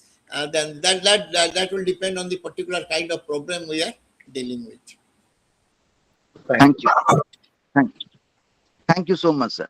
Thank you so much, sir. Well, in response to Professor Ghoswell, you said if something is generating anxiety, it is so essential that you should try to show that such a thing is very much trivial. But how to convince that such a matter or such a thing is trivial, and so that that doesn't generate anxiety? And showing or proving something it is so trivial, it's again a problem. How to overcome that, sir? Now, trivial means, yeah, some people have tried with a very good question. Some people have tried with is OCD people. They have, suppose OCD people, let us say that generally we find that, let us say, let me give a concrete example. Generally in Indian scenario, we find a lot of ladies are afflicted with these OCD problems. So not India, but somewhere else, they have tried a method that people, because these people are homemakers and they're completely exclusively they're doing the household work, so they are having OCD. So they try to give them certain kind of assigned works, the particular kind of goal. So all I will be saying, if you can substitute a goal which they like, of course you cannot impose goals on them which they don't like, but suppose they like singing, let us say, I give them the musical training, that clear. Suppose they are household ladies, but they go for musical training. So certain experiments have been done that it is found that if they have a very meaningful pursuit of goals, so this OCD tendency may not be completely eliminated. I would not say that it will be drastically reduced. I know a person. That I work. There is no harm in. There is harm in telling the name, but there is no harm in telling a case. I know a person who is very even that he's a typical assistant in the educational system, and he will not accept if you give him the register. He will not touch it. He will say that they will keep it here. Okay, so that kind of thing. So I have observed him that when it comes to this particular kind of thing, or he will not touch you, he will not very close to you. He goes to the washroom and washes his hands for a proper disproportionate amount of time. But I know that that particular man is very fond of drinks, and his friends reported that whenever he is having a drinking party, that he completely forgets about this particular kind of obsessive compulsive kind of behavior. So all I'm saying is this, that I'm not saying that that I'm saying that if you have some way that of infusing in him or her a sense of urgency of a particular meaningful goal, I think that would be one way of as I said, that trivializing the disturbing thought, but only say that no, this is a trivial thought, or why are you worried? This is a very minor thought. Things should be taken. That may not work. As I said, that will not work. As you said, you are 100% right. But so you have to give some kind of substitute kind of goal, so that the person will say, oh, this is a better goal. This is a right thing. This is a more meaningful pursuit, that particular, and in that way the person may lose interest in the disturbing thought. Otherwise, the only the cognitive. That's why you find that particularly in anxiety, the cognitive approach, only explaining has not worked very well. Already I said in my beginning that the behavior and cognition taken together, and here behavior actually plays a bigger role than the cognitive change, restructuring of the thought process. This is a major therapeutic model in psychology. Those people who are familiar with the change process, they know that psychologists, even recently I have wrote a book on the counseling, basic 10 principles of counseling. But if you look at the change of the three parameters, A, B, C. A for either you change through emotion, or by behavior, or by cognition. Cognition means you restructure the thought, that the person is thinking, that if I make an indiscriminate touching, so obviously I will get contaminated, I will die, which I don't want to lose my life. I should not die. So contamination. So in order to move away from the contamination, the person is taking this kind of protective kind of thing. So here, maybe cognitive therapy will not work properly. To the behavior therapy will work gradual exposure. So all the change process, A means affect, you change through by making emotional kind of involvement, or change behavior, or change cognition. But if you look at the world scenario, you'll find most of the mental health problems have been dealt with. The success rate, outcome, if you look at the outcome studies, you'll find that most of the outcome studies will tell you that the most successful method is the CB or BC, whatever you call it. Behavior and cognition, thought change. You do it simultaneously, so that will be more effective. But in anxiety, I think the behavior component is having a greater weight as compared to the cognitive restructuring, because cognition generally people must be very, sometimes they resist, and OBCD also generally we find that most of the clients, they live in the middle. They don't if they will be given moderate treatment, nobody will stay there. They live in the middle. So obviously that because you are giving exposure, but again you are preventing them not to wash their hands. So they feel very restless, and that kind of thing. So it has to be done in a very gradual manner. Some people cooperate. Those people who cooperate, they get the benefit. Some people don't cooperate. Now they are trying to use certain methods. They are trying to make direct intervention. It is called magnetic kinds of. They are trying to directly intervene the brain neural parts, but still that is in a very experimental phase. We do not know its success rate. Thank you. Thank you so much, sir. Thank you so much. Thank you so much. Well, sir, we could see that sir has advised us, well, something is giving us anxiety. Let us shift the focus to an area where we are comfortable with. So for the timing, that sort of anxiety will be lost, and you will be in a world where you are comfortable. So anxiety is lost that way. So a very good thought from sir. Thank you so much, sir. Let us move to Professor Valmiki, madam, for her observations and thoughts. Namaskar, sir. Namaste. Yeah, it was very intriguing talk. Thank you so much for it. I wanted to ask you one of the major problems that in philosophy that we have is about mind-body problem. Mhm. Is there something mind-like thing which is different from brain? Or is mind incorporated, or is very much part of the brain? So this is haunting question. Mhm. And secondly, I feel that is psychological problem highly personal, uh, or is it it can be universal? As you have said that during COVID it was two-third problem, but each individual is different from the other. So can we have a universality of a common problem, or can we say that each individual confronts a different problem? These are the Yes. two questions which I have. Okay. Let me take the second one first. This is a very interesting problem and this is a very fundamental question. Generally, let me tell you that when I entered, I am now also taking management classes in the XIMB. When I enter any, whether it is a postgraduate or undergraduate or even in for Canada, I was also teaching for a while cross-cultural psychology. When I entered the class, I said that I will tell you three biblical sentence which will form the foundational, biblical foundational sentences for my course. So that I said that when you are trying to explain human behavior, you are trying to understand it and trying to change it. These three sentences are very important. Every person is like all other persons. Every person is like some other person. Every person is like none other person. So, madam, that when we are looking at the behavior, the sources of variation come from three sources. Clear?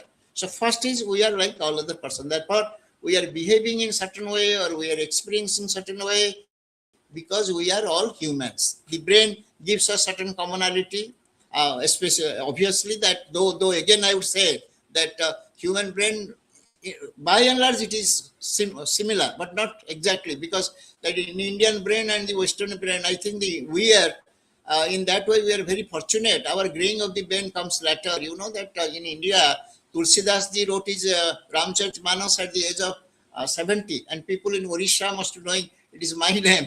Fakir Mohan Senapati, who is considered Vyasakavi in Orissa, the person who is so, proficient in Odia literature and considered as a Vyasakavi, he started his literary venture only at the age of 58. So you'll find that our Indian brain actually is different and it graying, and we have the problems of food and other kinds of physiological problems. But so far as the growth factor is concerned, our brain is much better compared to the Western brain. That kind. So, but when we are trying to human behavior, as you ask me, that we have to say that when we are trying to explain human behavior, we don't have to say have an all or none process. No, this is this because we are all human. No, so part of the component is coming because the common factor. Part of the factor is coming from the group. That I may explain we are discussing this kind of anxiety. I said I did not give you, I could have given you data, but if you look at the data, everywhere there is a particular kind of sex difference. That 10 for 14 or 10 for 20s, I said that almost two times anxiety is experienced by the women, but OCD 10, 14. So that certain behavior comes just because we are male or just because we are female, just because we are elderly, not young. So depending on whether we are Indians or Americans, depending on whether we are children or adolescent, depending on whether we are from the tribal community or non-tribal community, our behavior would change. And third component, every person is like none other person. There is an unique element. That's why that the way we try to predict the physical event or the chemical event, that is not possible in psychology, because there is a kind of uncertainty zone that that particular uncertainty zone is coming. If somebody comes to me because of my writing, sometimes people collect my number and come home for counseling. So obviously before I give the counseling, I will have to do a little bit of free association. What kind of background they are having, what kind of we discuss the kind of trauma experiences, whether there has been a trauma experiences during the childhood, the exposure to the trauma in the childhood and the exposure to the trauma in the adulthood will not do the same similar amount of damage. The damage would be different. So a part of it would come from our group affiliation, and third part of it will come from our unique. So there are ABC three components which will contribute to the total. You can call it explanation or prediction of behavior.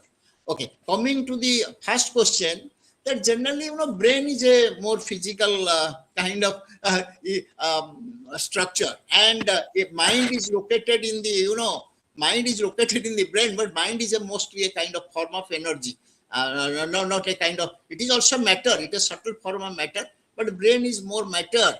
If you ask me that what would be your next topic, where you would feel like most eager or interested to talk, I would talk about the changeability of the brain or the plasticity of the brain, which is only a concept coming only in the 90s, not prior to that.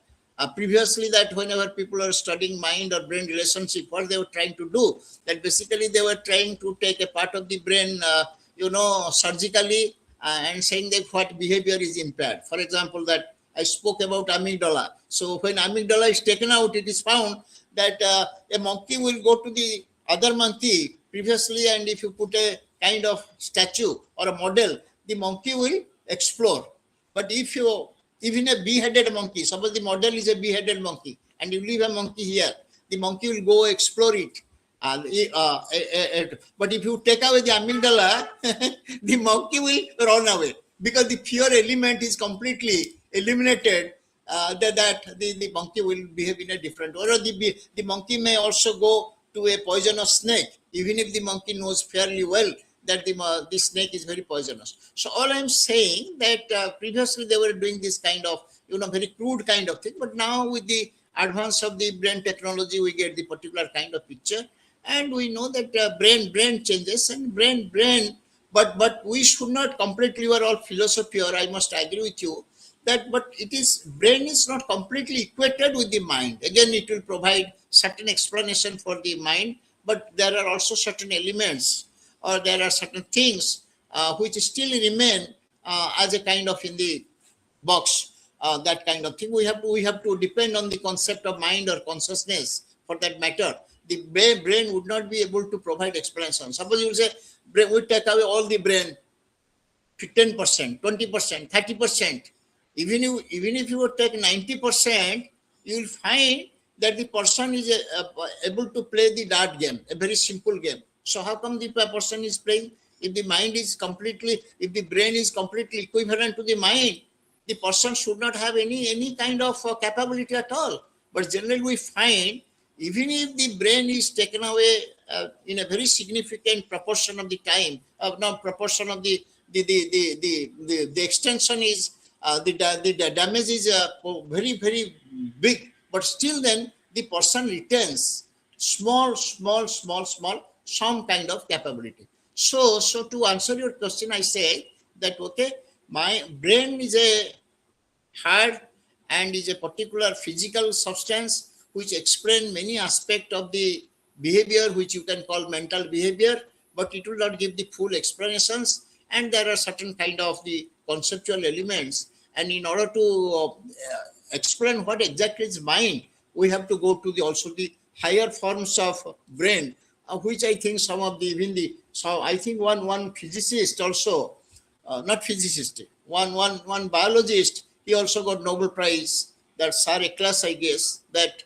he said that suppose our language function, let us say, that you find Tagore's poems or any kind of beautiful composition in the literary world, but even some that the brain technology will not explain that. So they're saying no, there are higher kind of mind mental functions. So to answer your question, I say that though brain provides to a great extent the explanatory contours of the mental functioning, but still there are uh, unexplored rooms, which maybe future will say. But so roughly we can say that brain is a physical form, and whereas mind is a energy form. This much I will say.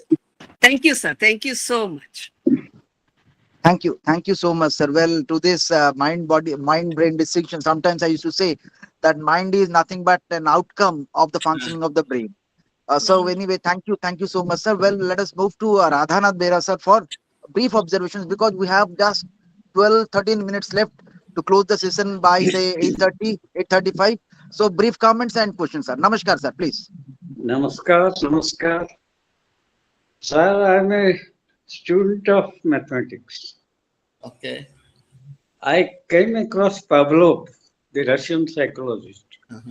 he was experimenting with a dog Mm-hmm. with the two different shape of light. Mm-hmm. One is elliptical, the other one is circular. Mm-hmm. When elliptical light was exposed to the dog, Mm-hmm. it was provided with food and the dog was happy. Mm-hmm. And when the circular light was exposed to the dog, Mm-hmm. an electric shock was applied to the body and he started barking out of fear. Mm-hmm. Gradually, Mm-hmm. ellipse is a geometrical figure having two axes, Mm-hmm. major one and minor one. Mm-hmm. Circle is also a geometrical figure where minor and major axes coincide. They are of equal length. Mm-hmm. Now, slowly, Pavlov experimented. Mm-hmm. He contracted the major axis, Mm-hmm. but then the dog was happy. Mm-hmm. He couldn't understand it is elliptical or food would be supplied to him. Gradually, the shape of the ellipse turned to be almost circular. That is, major axis and minor axis became almost equal but not equal. So the concept of ellipticity was maintained. And there also the dog was intelligent enough to guess that food is to be supplied and he would twist his tail and give a pleasant smile like thing when saliva used to fall from the mouth. And again, go to the circular side. There, circular light means it would be applied with a shock. Therefore, so this whole experiment was that even if the dog is unaware of the shape of the ellipse or circle, gradually it is diminished and he was still able to answer that it is circular, a shock would be applied, it's elliptical, where food would be offered to the dog. So when a dog, intelligent or not intelligent, could be able to distinguish between two geometrical figures, why not we human beings? That was the answer given by Pablo. So he said, nothing is intricate in our reasoning or in our perception of geometry. When dog is able to perceive it, human being obviously much better than the dog's brain, not well, mostly well, say wired or connected. Therefore, he got his point that something abstruse like geometry is teachable even to a dog. That was the observation. And the second one, you pointed out about the Buddhist concept of yoga, something like that. Buddhist, the monks say, empty your mind first. Before doing anything, empty it out and then fill it with good thoughts or say noble ideas. So, how to empty your mind? It is by meditation or concentration or becoming oblivious to the circumstances. So, these are some of my observations. I am really enriched by your exposition. But psychology and philosophy, they are the two sides, not of the same coin, but then the two sides of a plain paper. If one is psychology, the other is philosophy. They are inextricably interlinked. You cannot separate them. Thank you very much. Okay, I would like to thank you for your excellent comment. I'll just add one more thing. Even Pavlov said during his the kind of experiment you spoke, and he also used the word anxiety, experimental neurosis. Listen, he's in what kind of you gave a very complicated and very experimental kind of thing, but he did also very simple thing. What he did that when he was doing conditioning experiment, I said that he was using what the buzzer. Buzzer has a sound. Sound is measured in terms of decibel. Suppose the dog has been conditioned to the sound which is of say 16 decibel. So then he started presenting the buzzer which slightly differ. So obviously, what will happen? 16 disabled has been a condition. 14, he will bark. He will also salivate. Then if it is 16, 12, they'll also do it. Then he gradually make a point, a particular kind of differentiation. Then he said, suppose 50 decibel. The dog will completely ignore it, 50, 60. Then he gradually narrow that particular kind of thing. So when it was so found that the difference between the main stimulus and the experimental stimulus is becoming too narrow, then the dog really barked. And Pavlov has used this expression, dear friends. He said that it is an experimental neurosis because the dog cannot distinguish which is main and which is the other one, the dummy one, and the dog gets confused. So that simply speaks that though the dog is intelligent and all of us we are, but still then there is a limitation of the brain or the mind. And he said that here the anxiety is, he said, like cortical irradiation. He used this word. That is the cortex, the brain, that is becoming kind of thing. So the dog is not able to recognize, is this the correct buzzer to which I have responded in salivation. So he get confused and barks. So when he started barking, then the Pavlov has written. Now the dog has developed the experimental neurosis. So all I'm saying that, but again, dear friends, I would say that though Pavlov's classical conditioning is a one form of the behavioral modification, there are other ways, but he is one of the pioneer who led a kind of foundational. He gave out a foundational concept in terms of how the brain, brain and the behavior gets changed. Okay, thank you very much. Thank you so much, sir. Well, we have just say 10 minutes left. Well, we have with us Prabhat sir. Sir, would you like to say something, sir? Prabhat sir. Well, well, Chandra madam, she has a question in the chat box. Well, that is addressed during the course of the lecture, madam. You can watch the YouTube in the YouTube that will be uploaded tomorrow because we are running short of time. Well, anybody, any question, any query? Well, I think well, Kalpana madam. Because the time is short. Otherwise, I would have invited her. Anyway, let us move to our admin because the time is short. Pramod sir, please, our admin. For your comments and observations. Namaskar, sir. Thank you, Dr. Rao. Like the previous talk, this talk was also very interesting. And I shall appreciate one thing that Sir spoke about Western brain and Indian mind. There is a big difference. For them, mind is nothing but the brain, but here we consider mind with the greater dimensions. Yes, that is true. So Western anxiety and Indian anxiety, there is a hell and heaven difference. So management Sources course are also different. yes, management course is really effective in Indian management system. As Ranjit Ghosh said, existential phenomenology, that is the Western crisis. Indian people do not suffer from existential phenomenology. Second thing, man is condemned to be free. This is a Western possibility. Here, freedom is taken as a blessing. We are free, and that is a blessing for us. They are free, and that is a problem for them. So, therefore, anxiety is natural in Western way of living. Third one, the relation between cognition and then what is the dimension? Dimensions are willing, feeling, and knowing. 3 dimensions we Indian people focus. Our mind functions in 3 ways. We will to do something, we have emotional element, and also we have cognitive element. The third point is the relation between cognition and behavior. There are 3 possibilities.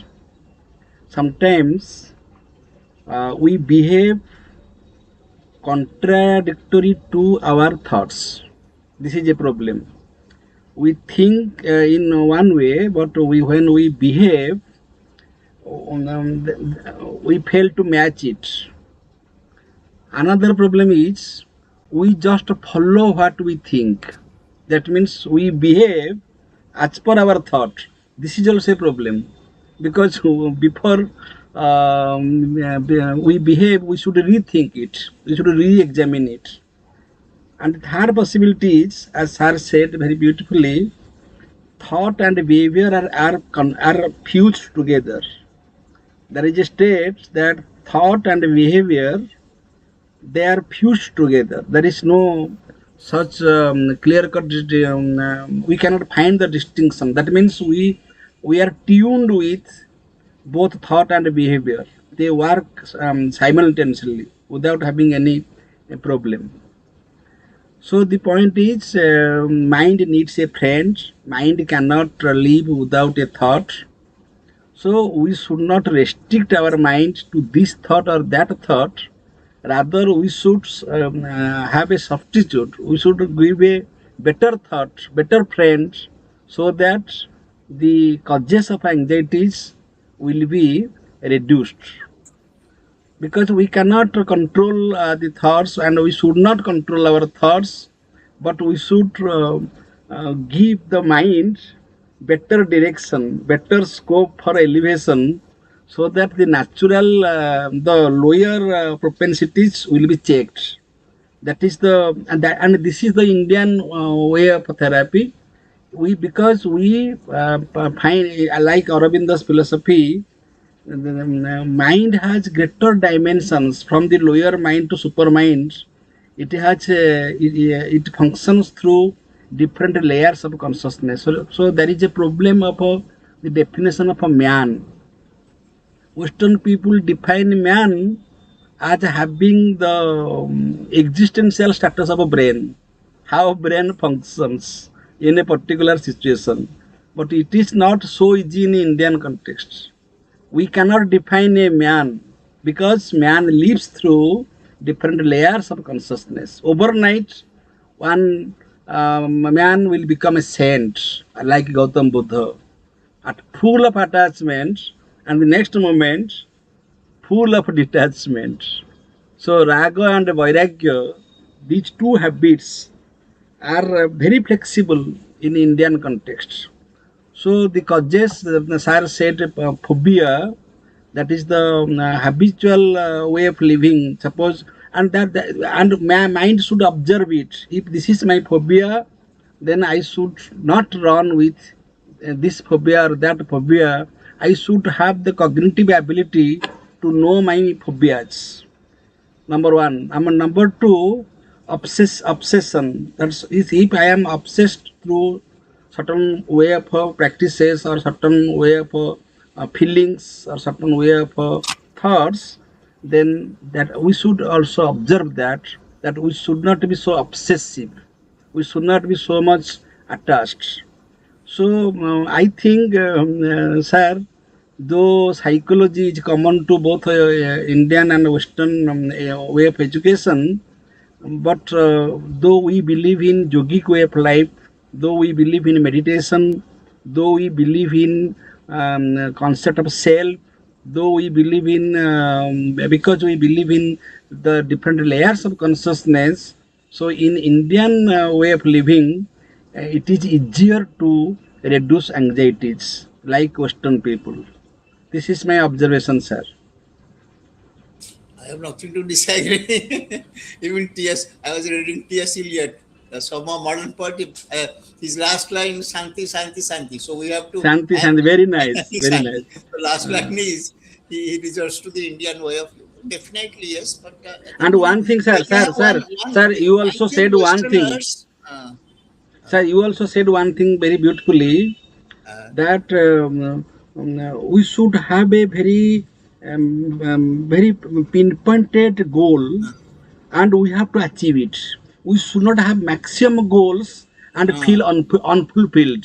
So fulfillment and unfulfillment, that is our choice.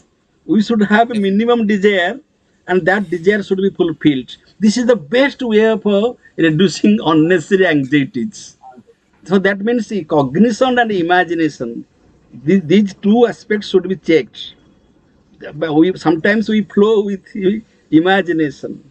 That should not be. That imagination creates anxieties. We imagine too much things. I shall be so and so. I shall be like others. We compare ourselves with others. These are all imaginative aspect of mind. Rather, we should be very much cognitive. That means we should witness the limitation and the possibility of our mind. And that is the Indian possibility. It is not in the existential phenomenology of Western philosophy, Western people. Thank you, sir. So But over to Dr. Rao.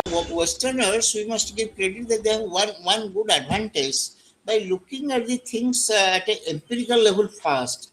Then you move to the concept, that would be easier because you can manipulate the empirical parameters. You cannot manipulate easily the conceptual parameters. So the whole approach to science in the Western, there the mind is a tabula rasa on which the experience writes. So when they come to the experience, everything becomes, empirically framed. That visible, operable.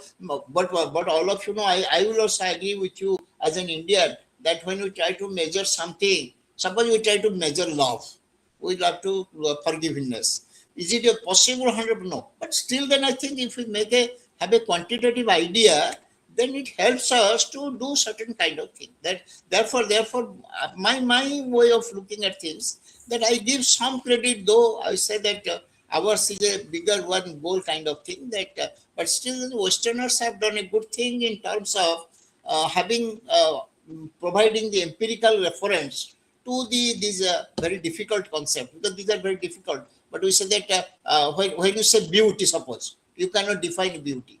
But when you say that, okay, beauty is the number of eye glances the person casts towards an object, it becomes more operable, operational, and it becomes more measurable. So it has one advantage, though it is not the full. It is not the full approximation to beauty, but I guess it serves some purpose.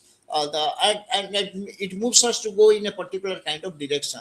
So I feel that Westerners, and again, we spoke of Aurobindo, up and down, but you say in the space, what is up and what is down? Now, that what Freud said, that all the instinctual things, they go to the unconscious, and Sri Aurobindo says that the good things or higher things go upper and supra.